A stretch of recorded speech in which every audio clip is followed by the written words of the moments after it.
Afternoon, everyone. Hope you survived the ice and snow.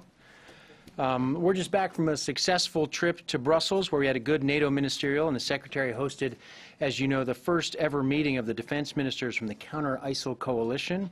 As you may have seen, during the course of that event, there was overwhelming support from the coalition for our campaign plan, which the Secretary was pleased with. He was also gratified to see so many countries answer his challenge and provide additional resources for the campaign against ISIL. Those contributions will allow us to accelerate the fight against ISIL. In fact, we are already seeing some of those commitments put into action. I can confirm that the Saudis renewed their participation in airstrikes in the last few days. Separately, on the NATO ministerial, we had an opportunity to reaffirm our enduring commitment to the alliance and our transition from reassurance to deterrence. In particular, the U.S. decision to invest $3.4 billion, quadrupling spending on the European Reassurance Initiative, was well received by our allies. It is a tangible example of the new playbook the Secretary has been talking about since last June. With that, I'd be happy to take your questions. Bob? Peter, on the bombing of the hospital in Idlib, can you give us your best on who may have been responsible for that attack? And I have an unrelated question. Bob, what I can tell you is that United States coalition aircraft were not flying in that region. So I can tell you from our standpoint, we weren't involved.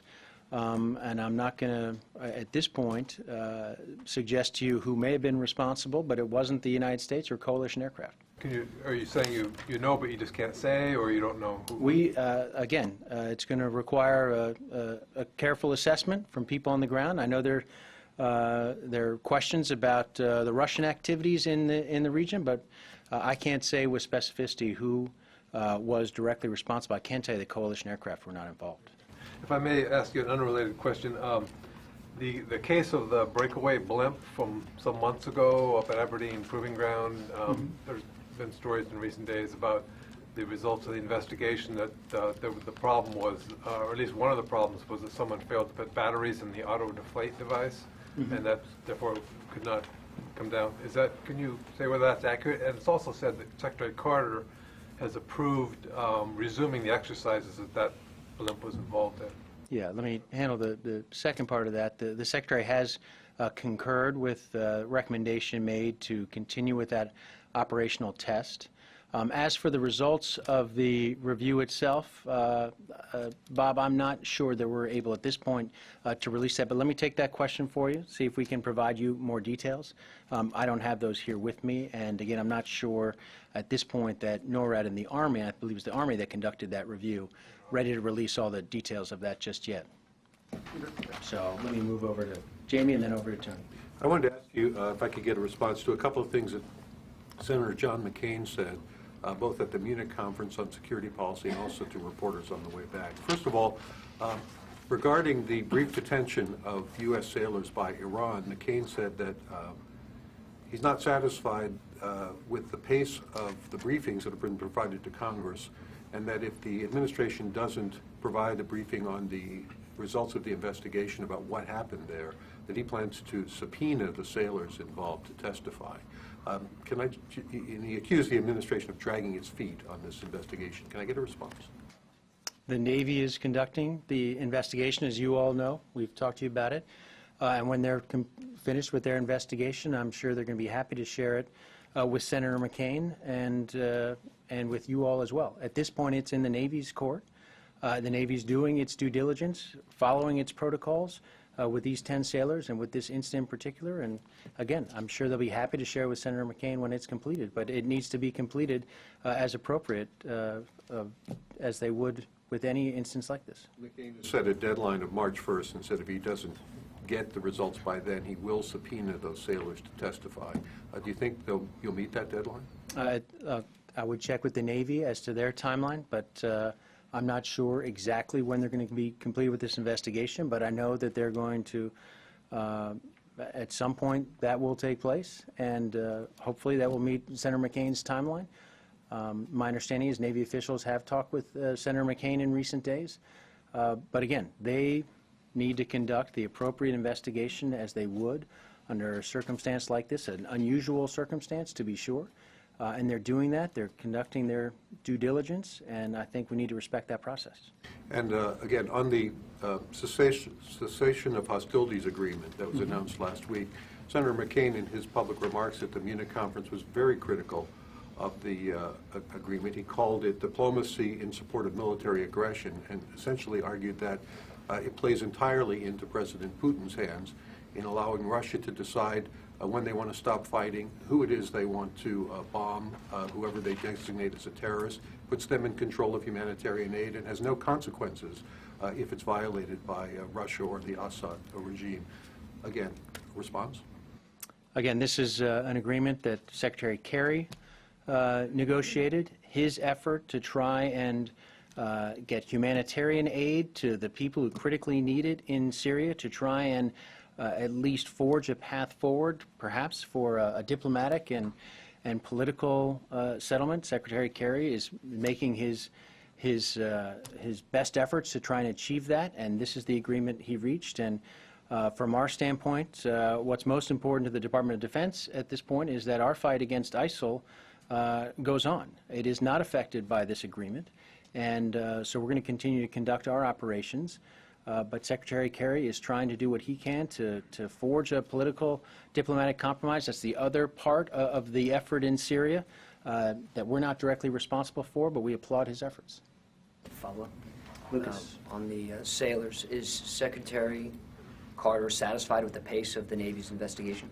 He's satisfied that the Navy is conducting a thorough and appropriate review of what happened here, and he looks forward to seeing the results of that investigation as well. And on the humanitarian aid, has the Pentagon ordered the military to conduct humanitarian drops into Aleppo?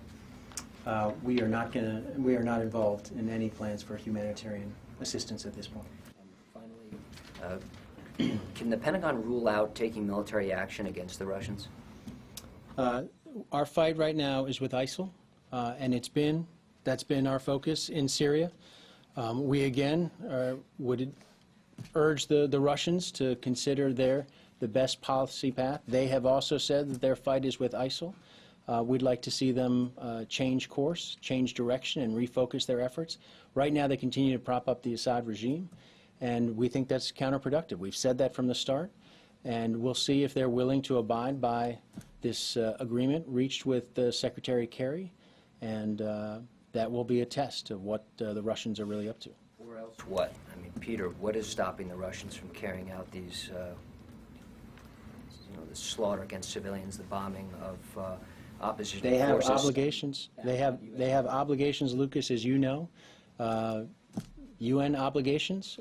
They've signed this agreement. This is a test for the Russians. It's a question that's should be put to the Russians. Secretary Carter from that podium said about Iran, Russia's ally, that he has not ruled out any military actions. All options are on the table, he has said in the past. Since Russia and Iran share this close alliance, can the Pentagon rule out taking military action against the Russians?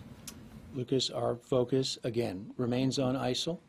Our focus remains on defeating ISIL, and to the extent the Russians want to play a constructive role in Syria from a military standpoint, they would turn their focus and attention to ISIL. As best we can tell, they're not doing that at this point. I'm going to move over here to Tony. A couple airplane questions, not as contentious. The Government Accountability Office about a half an hour ago denied the protest from Boeing and Lockheed to take away the Northrop Grumman bomber contract. Somewhat inside baseball, but a big deal in the contracting world and the Pentagon acquisition world. What is your reaction to the decision?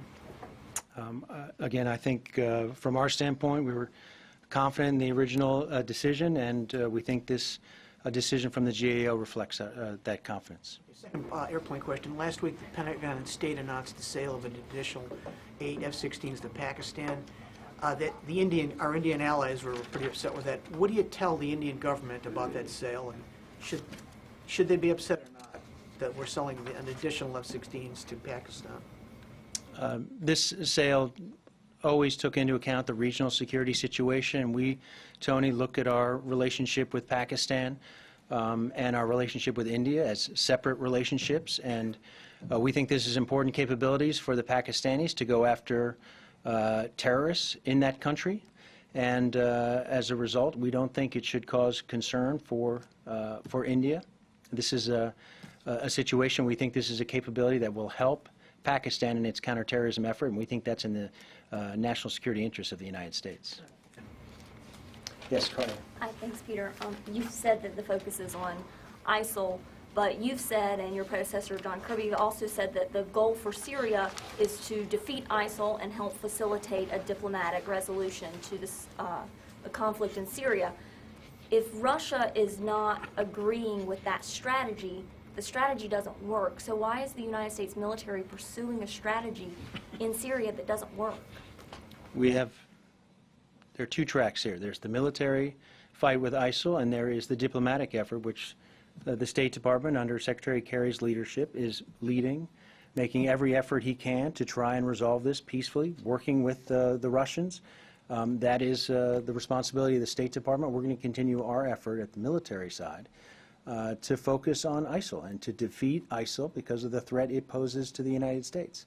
And that is not going to change. And again, we encourage the Russians to refocus their efforts, as we have for some time now, and to end their support for the Assad regime, because we think that only fuels this conflict. It only makes things worse.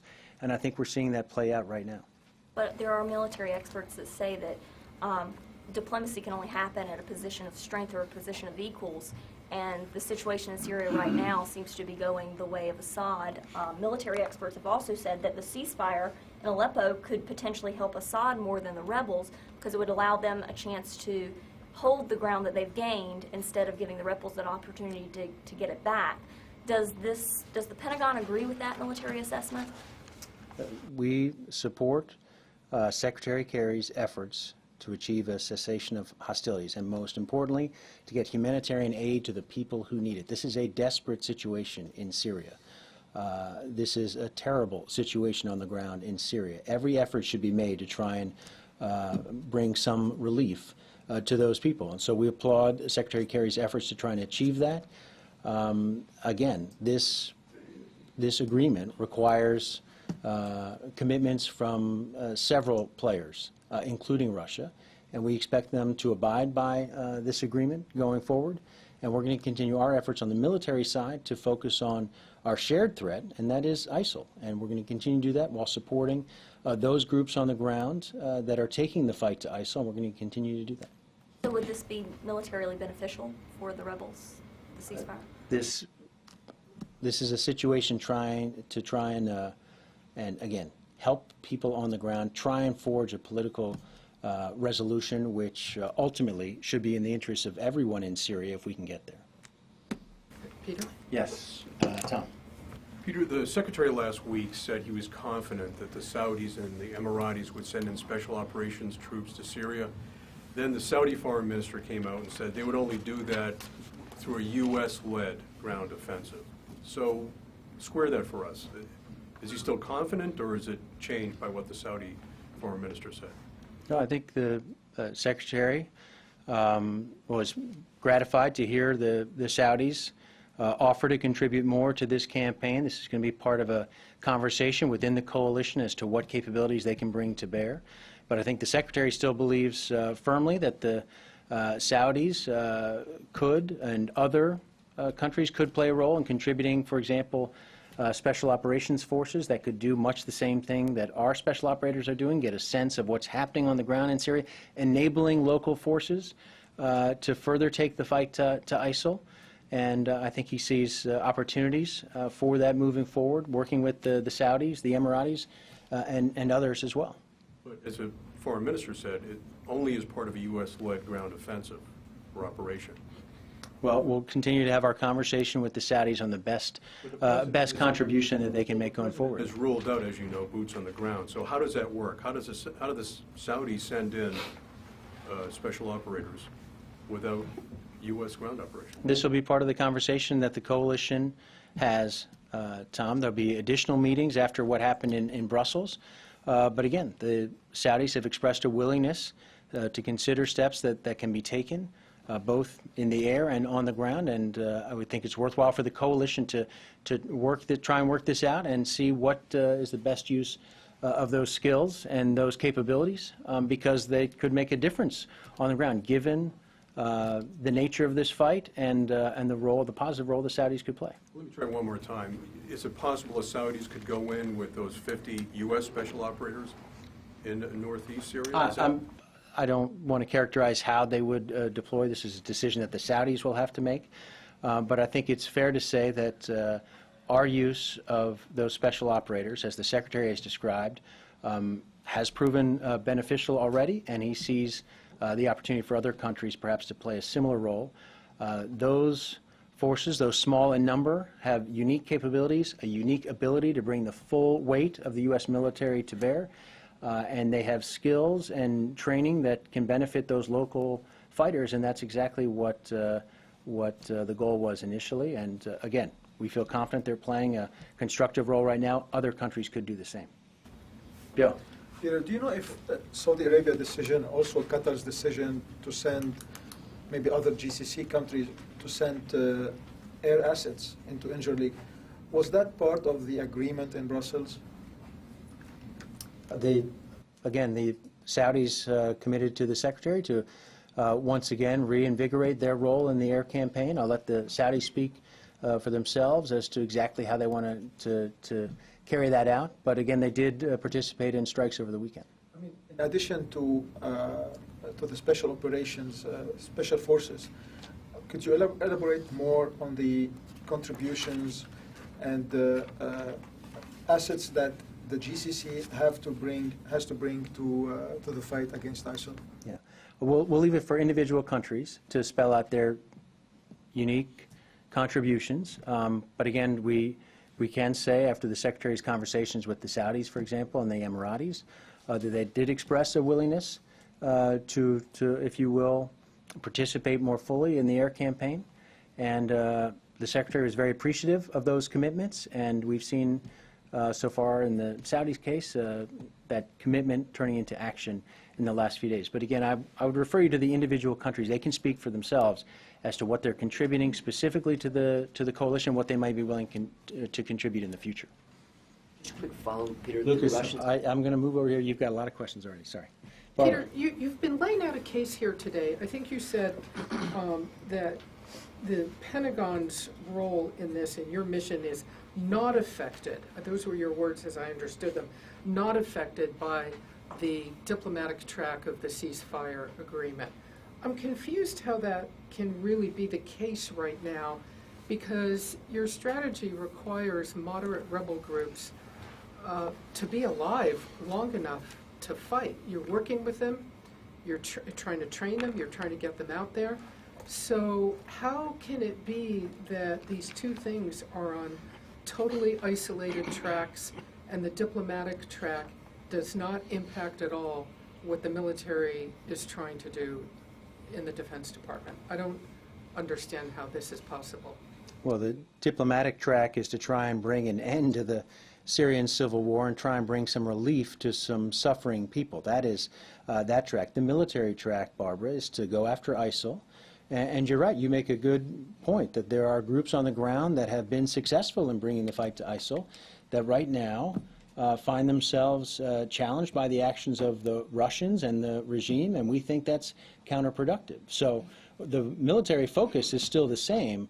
What's happening on the ground, we do not think is helpful to that effort, and we're trying to get Russia to change its course. We think perhaps this cessation of hostilities could present an opportunity there, but we'll have to see. The test is really, it's up to the Russians at this point. Well, but the Russian military at the moment is facilitating very strong advances by the regime. So is the Secretary willing at this point to just sit and let that happen, or is he looking at any options, ideas, thoughts to see what could be done so the moderate rebels can be kept alive long enough to see your strategy work? Because the Russians right now, by any measure, appear to be outpacing in northwestern Syria and in northern Syria. The Russians are outpacing what anybody else is doing there. I just wonder if you're not concerned if the moderate rebels can stay alive long enough to still accomplish some of your goals. Well, again, Barbara, I'll go back to there are groups on the ground which have taken the fight to ISIL, which we are concerned by their situation. We're going to continue to monitor what's happening to them, what's happening throughout Syria in terms of the fight against ISIL and what can be done going forward. Part of that lies with the Russians. And as we've said from the start, anything they do to support the Assad regime, to further the Assad regime, is counterproductive. It's only going to make this situation worse, and we're seeing that play out in Aleppo, north of Aleppo as well. And so we're going to continue to make the case that they should change their focus and stay focused on the real threat, the shared threat, and that's ISIL. Just two things. Just to be clear then, no new ideas, no new thoughts, no options, no discussion with the Secretary. I can assure you that the Secretary is well aware of what's happening on the ground in Syria, received an update today from his commanders as to what's happening there, is carefully tracking this, carefully tracking what's going on with this agreement. It's been in touch with the Secretary of State, and we are watching this very, very carefully. We are watching what's happening to those forces on the ground that we have supported, that have been willing, those local capable forces willing to take the fight to ISIL, and we obviously have concerns about their well-being. And at the same time, we're seeing progress in Syria writ large. And while we continue to have concerns about what's going on in and around Aleppo, and again encourage Secretary Kerry in his efforts to try and achieve some sort of humanitarian assistance for those people caught in the crossfire. If I could just be very quick, on Aleppo, I think last time you said, and I grant you this was several days ago, I understand that, you said that by all accounts it appeared Aleppo was still appeared to be contested. What is your assessment on Aleppo now? I think the assessment is still the same. This is a situation that's complicated on the ground. I think contested is still an appropriate way to describe it, and we're watching it carefully. This is a place that's been a focal point of fighting for some time. Gains, losses, things have changed themselves, turned around in hours and even in days, and so we're watching it carefully to see where is it contested? I mean, everything we see, it appears that civilians and rebel fighters, opposition, are taking a tremendous beating from the Russians and the regime. So could you where is it contested? I think you've described part of the situation in Aleppo, but there are still opposition forces there. There's still a fight in and around Aleppo, but you make you're right, Barbara. It is a dire situation for a lot of people, civilians included, and it's all the more reason why we'd like to see a peaceful end to this situation and a resolution in Syria, a diplomatic resolution in Syria that spares those civilians and anyone caught in that crossfire. Yes. Thank you, Peter.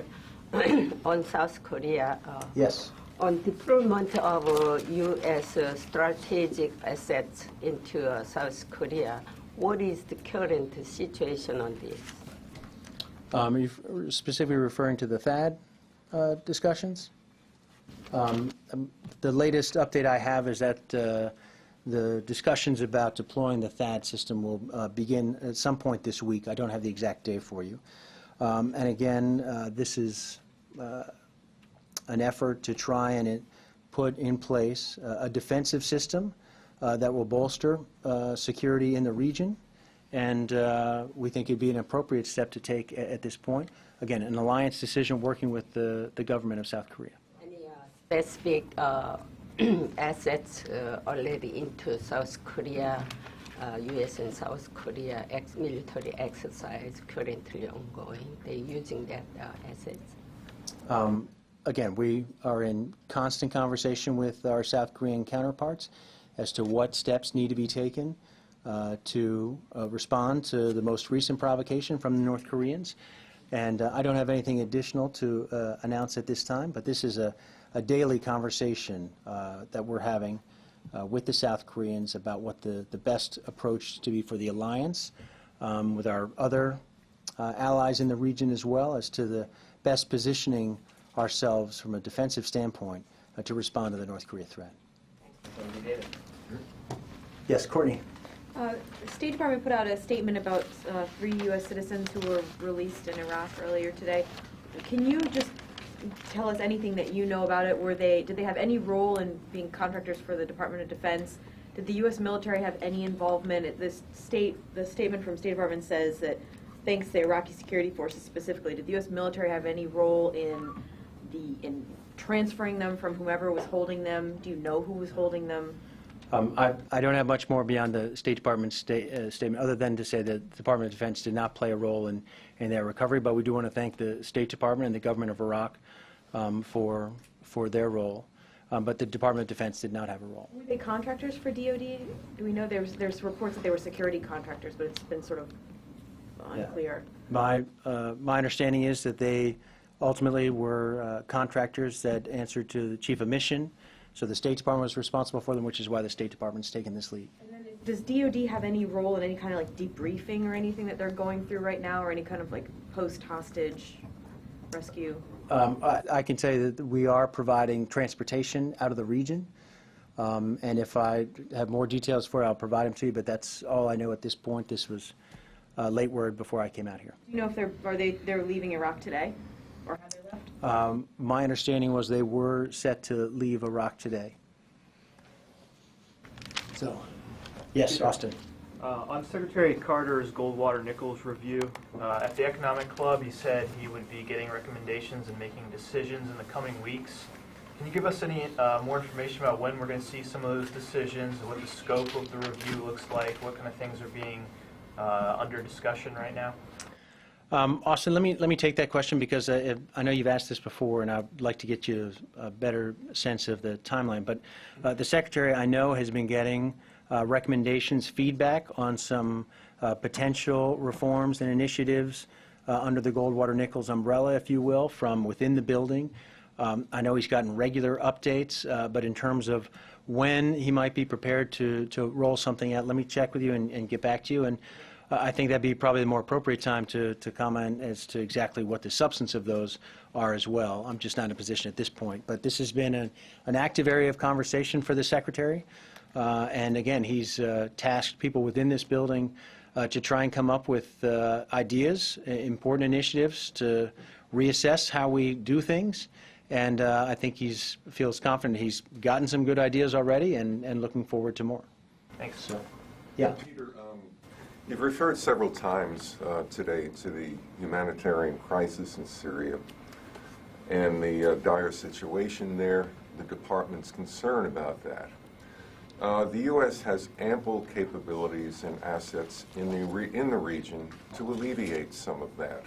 Why is that not happening? Have the Russians warned the U.S., either directly or through third parties, against attempting airdrops in the region that are being most affected by the Russian airstrikes? My understanding is that there are humanitarian groups that are prepared to provide assistance at this time. It's a safety and security situation, and that's what the purpose of the cessation of hostilities aims to achieve, and that's what Secretary Kerry has negotiated, and it's up to, again, the Russians and others honoring that cessation of hostilities so that relief can come in. It's not a question of U.S. capabilities. It's a question of having the security situation that that aid can make it into the region as appropriate. And again, we have not been asked to provide that role at this point, and we do think that there is a need for that aid to make it to the people who desperately need it, and that's what this cessation of hostilities will test. This is obligations that countries have made through the UN to try and see this happen. The Russians warned us against airstrikes, against airdrops. No. Yes, Gary.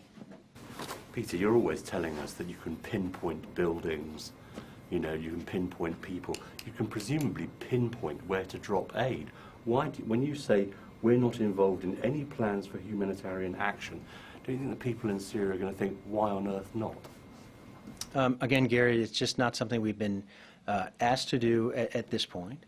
And we do have capabilities, but my understanding is from the negotiations in Munich, and this is a good question for my colleagues at the State Department, at the UN as well, that there are plans in place to get humanitarian aid to those who need it. They desperately do need it. We totally agree with that. Wanted to. Again, Gary, this has to do with a situation on the ground that the assessment has been made that relief organizations are in the best position to provide aid, and if we could play a role, then we would do so. But at this point, the decision has been made based on the situation on the ground that the best way to do that is on the ground, and that's going to require, again, a cessation of hostilities and agreements, countries honoring agreements, players on the ground honoring agreements about that cessation. Do you think people starving in eastern Aleppo are going to buy that as an argument? Again, Gary, this is a dire situation. We agree with that. You cannot look at the pictures of what's happening in Syria and not feel for people on the ground.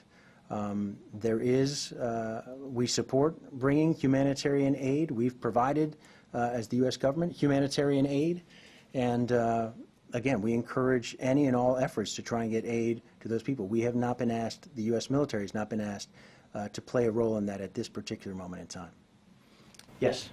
Peter, the chairman of the HASC and SASC have decided that they're not going to have the Secretary and General Dunford testify until the end, somewhere later in the process. That's completely the reverse of what has been the tradition. Does the Secretary have any concern about that? Has he talked to have your people talked to the Hill about changing that?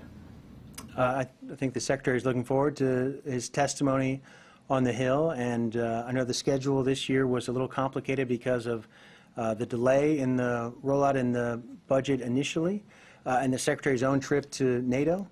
So he looks forward to his testimony, and he's not worried about where it happens in the queue, if you will, on the calendar. Yes. Back on Syria, one of your partners, that is PYD, is now taking on another partner of yours in the fight against ISIL, Free Syrian Army in Tel Rifat, and also in and around others. How do you assess that situation? And this comes out with the support of Russian airstrikes. Again, it's a complicated situation on the ground there, and we have supported groups, a number of groups that have been willing to take the fight to ISIL, and we're going to continue to do that. I don't have a particular operational update as to what's happening there. I know it's been busy, if you will, in that part of Syria, and it's obviously an area that we'll continue to watch closely. According to a White House readout, Vice President Biden told Turkish Prime Minister Davutoglu over the weekend over phone that the U.S. is discouraging the PYD from, quote, exploiting the circumstances on the ground to grab additional territories. Do you agree with that assessment, and what is the level of discouraging that you? I think what was communicated in that readout, the views of the Vice President are consistent with what we've been saying as a government, and that is, again, that we've urged those forces not to take advantage of the situation on the ground, and it's consistent with what we've been saying previously. So you don't support the PYD's offensive on Tel Rifat, where it's a stronghold of the Free Syrian Army, right? I'll just reiterate echo what the Vice President said. We've urged everyone to de-escalate the situation there, the tensions along the Turkish border. And again, that includes reaching out to Turkey and to players on the ground as well. Louis. If I could just follow up on his question. Yeah. Because it raises the point, in the past, the U.S. has conducted airstrikes in defense of the new Syrian forces when they came under attack from other rebel groups. In this situation, you have Kurdish forces that actually are fighting these new Syrian forces, close to the Mara line. Will the U.S. continue with its commitment to these forces to provide airstrikes as they have in the past? Because, as Colonel Warren has said, They do have the communications equipment with which they have been continuing to use to call in airstrikes against ISIS. Can they do the same for self-protection against other forces that you have also been? Louis, we're going to continue to support forces on the ground that have been willing to take on ISIL. I'm not going to describe each and everything we're doing, but they will continue to get our support. And those forces, again, that have been shown a willingness to engage, have had the support of the United States and our military and the coalition, and they'll continue to have that. Are you saying that the U.S. will continue to provide airstrikes if needed if they come under attack by the Syrian Kurds? I'm not going to talk about each and every situation. The situation on the ground is complicated, but we're going to continue to provide support to those groups as needed and as we assess the situation on the ground. How will you continue to provide support to this group when it's under attack? Louis, I'm not going to get into the details of how it is we're enabling and supporting each and every group on the ground. But we will continue to support those forces that are willing to take the fight to ISIL, that have shown and demonstrated a capability and a willingness to take that fight to the enemy. And they've received our support in the past. And again, I'll leave it at that. We're not going to get into describe each and every individual location. It's a very complicated picture. So let me move for Nancy. I was wondering if you could clarify something. In a number of statements, you've hesitated to talk about what military action, if any, the U.S. would take against the Russians for violating the cessation of hostilities. You said that we're watching the situation very, very carefully and yet can't say whether the Russians were responsible for hitting several MSF hospitals. And I guess I'm drawing an inference, and I'm curious if it's correct, that the military's understanding of the cessation of hostilities is strictly to get in humanitarian aid. Is that correct? My understanding, Nancy, is that this is an agreement that Secretary Kerry negotiated both to get aid in, and it was his hope to build towards a peaceful resolution of the Syrian civil war.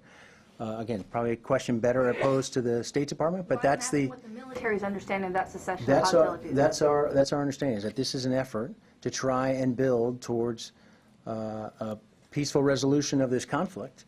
And again, our focus remains on ISIL, and we're going to continue to prosecute that part of our campaign. Right, but if your focus is on ISIL, yeah, and you don't know whether they've hit several MSF hospitals, and you say at the same time, this is if I could finish, please. Sure. This is a test for the Russians. I don't understand what the test of the Russians is, because I'm not hearing any sort of military consequence for a violation of those cessation of hostilities. So that's what I'm trying to reconcile. What is the U.S. military plan to enforce that cessation of hostilities? And because what it appears to be happening is Russia is exploiting the period until Friday and hitting civilian targets, several of them causing more panic rather than a peaceful resolution as you describe it. So I'm just trying to understand what the U.S. military's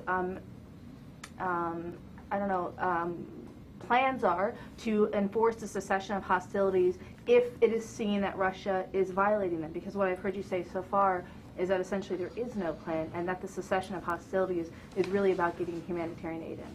Our effort, and again, I refer you to the State Department in terms of the details of the agreement itself, but that cessation of hostilities is intended to try and not only get humanitarian aid in, but to be a building block towards a wider resolution of the Syrian civil war. We support the efforts of the State Department and Secretary Kerry to try and achieve that. We will watch and see, as the rest of the world should, what Russia does in this interim period and whether or not they abide by their own agreements on March 1st. You raise really good questions about the conduct of the Russians in this intervening period and what they've done from the air during the past few days. I can tell you that the U.S. and coalition forces were not responsible for hitting those hospitals. And again, we're not in a position here to say definitively who was, but there's certainly some questions raised about the conduct of the Russians in the region over the past few days. And we, like everyone else, will continue to watch Russia's actions, not just their words, as well as the actions of other players on the ground as this cessation of hostilities is supposed to take effect on March 1st. Let me try one more time. Does the U.S. military have any role in enforcing the cessation of hostilities?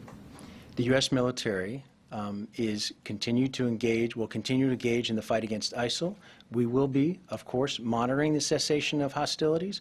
We will be keeping a close eye on who abides by it and who does not. And we will be in a position to say clearly and to respond if necessary if there are violations of that cessation of hostilities. Well, wait a minute, Peter. What did you just mean? You just, no, it seems to me you just opened up a whole new thing here. Respond if necessary. You have been saying for 45 minutes now. We will be able to adjust, Barbara, our military campaign depending on the situation on the ground. That is what we've done from the start. Well, wait a minute. I'm sorry. You've just said, we'll respond if necessary, we will adjust. After 45 minutes of saying you're simply monitoring what the Russians are doing. If people do not abide by this agreement, that is something we need to factor in our decision-making going forward. The coalition does as a whole. Well, that's no different than what we've done every single day, Barbara. We're looking at this right now. We're looking at the situation on the ground and determining the best way for us to take our fight against ISIL and to support the effort to try and resolve this in a peaceful way. And that's not any different than it was before. This cessation of hostilities, this agreement, is a new marker, a new line, if you will, for Russia and others to abide by. And we're signatories to it as well. okay. You're the Pentagon spokesman. You just said, from the podium, we will respond if necessary. So you seem to now be saying that there are, after we've asked several times, are there military consequences for the U.S. military consequences, coalition military consequences for the Russians violating the ceasefire agreement? And you had not said that there were. You said it was a State Department issue and that you were monitoring. But now you say we will respond if necessary, we will readjust. So there are U.S. military consequences, you're saying, if the Russians violate the agreement? We will assess the cessation of hostilities and whether or not the parties have agreed to it, and we will adjust accordingly.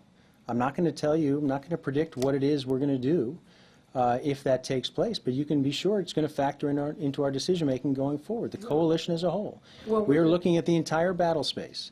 We are looking at the safety of our own people. We are looking at the safety of our pilots. There are lots of things to be considered here, Barbara, but the first thing is we are trying to support the agreement as laid out by the Secretary, and we're going to be watched very carefully to see who complies and who doesn't. And we'll make decisions based on that. I'm not going to predict, hypothesize as to what happens in the future. But if you're speaking from the Pentagon podium and you say there are consequences, it's hard to see how there anything, as the Pentagon spokesman, will respond if necessary. It's hard to see how that can mean anything but there will be a U.S. military response if necessary. There will be an appropriate assessment here at the Pentagon of what's happening in Syria and if people are abiding by the cessation of hostilities or not. And we will be prepared to adjust accordingly. You would expect us to do that. We are constantly assessing the situation on the ground. And the latest development here is the fighting in and around Aleppo and now this agreement. And we're going to continue to watch it carefully and adjust if need be. But when you say we'll adjust accordingly, as the Pentagon spokesman, that can mean nothing other than adjustment with I'm not going to make predictions about future activities, Barbara. We're going to watch the situation like everyone should to see who abides by it, see who honors their commitments, and who does not. And the Pentagon will adjust accordingly. The Pentagon will respond to the situation on the ground depending on how this agreement plays out. And we hope that people do abide by the agreement. We think that would be a positive step. We think that could be a building block, we hope, towards the ultimate resolution here, diplomatic resolution, and we'll see if that takes place. Peter, the two are linked. I got time for two more. Jamie, just let me go back here because I'm sorry I'm going to get people who haven't had a question yet. Yeah, I'll come back. Going back to Iraq for a second, and specifically the Shia militias, the PMUs. There have been some reports from officials in Iraq recently that there has been a concerted effort to recruit more Sunnis into those units. Their goal, I think, is 50,000 ultimately. I wonder if that's something that DoD has been tracking and if you have any details on their progress. I know that that the effort to try and recruit Sunnis into the Iraqi security forces and into the fight, if you will, against ISIL has been a key component to what the Iraqi government's been trying to do, and something we've certainly encouraged. I don't have specifics on this particular effort that you're referring to, but the notion of Sunnis playing a role in this fight is something, again, that I know that we've been encouraging of the Iraqi government. And so, again, but I don't have any particular details on what you're talking about here. It's been the policy of DoD not to cooperate directly with the PMUs. Again, I'm just talking more broadly about the effort to try and get, for example, in Anbar, the effort to try and attract Sunnis to the Iraqi security forces specifically. So if there were what the U.S. military considered an equitable balance of Sunnis in the PMUs, would that change the DoD policy on cooperating with them directly? What we've been supportive of, what we've encouraged the Iraqis and Prime Minister Abadi is to again, try and attract as many Sunnis as possible as part of this this effort. I'm not going to comment specifically on what you're talking about here because I'm not familiar with it, but the effort overall to try and recruit Sunnis as part of this effort to take on ISIL is a constructive thing and one we've encouraged. Peter, I just want to clarify the time frame of this cessation of hostilities agreement. I thought I heard you say that it would go into effect March 1st. Did I hear you say that correctly? That's my understanding. Okay, so I'm sure you're aware that one of the criticisms of this arrangement is that it gives the Russians more than a week to consolidate their battlefield gains. March 1st is more than 2 weeks since the agreement was announced. Are you saying that the Russians will have a full 2 weeks to continue to do whatever they want to do before this agreement goes into effect? I'm going to, the State Department has the timing on this agreement. They negotiated it. I would encourage you to check with the State Department. But we are, like everybody else, going to be watching the activities of people in the intervening period, including Russia. And we hope people abide by this agreement. And again, we're going to be assessing compliance just like everybody else. So I got time for one more, and then I'm going to. Then I. The agreement went into effect Friday, not March 1st. If I've misspoken on the date, my apologies. Again, this is a State Department agreement, so I want to make sure that they speak to it. And if I've misspoken on the actual implementation, my apologies on that. Yes, last question back there. Okay, so circling back to the situation in Korean Peninsula, and my question is pretty much simple. There are some reports from Seoul that an F-22 is heading to the peninsula. So can you confirm that? And if it is true, what kind of missions the F-22 have? Yeah, I'm not prepared to announce any deployments of assets or people at this time to South Korea. But as I mentioned before, we are looking at, as we always do, a range of options, the best use of our capabilities, working in conjunction with the Republic of South Korea, with our alliance partner, and others in the region to determine the best way to provide stability on the Korean Peninsula, and we'll consider to assess what those options are. Okay. The Russian Prime Minister said the Cold War is back on. Would you agree with that assessment, Peter? Lucas, I am not going to agree with that, and I'll leave you to talk to the Russians about that.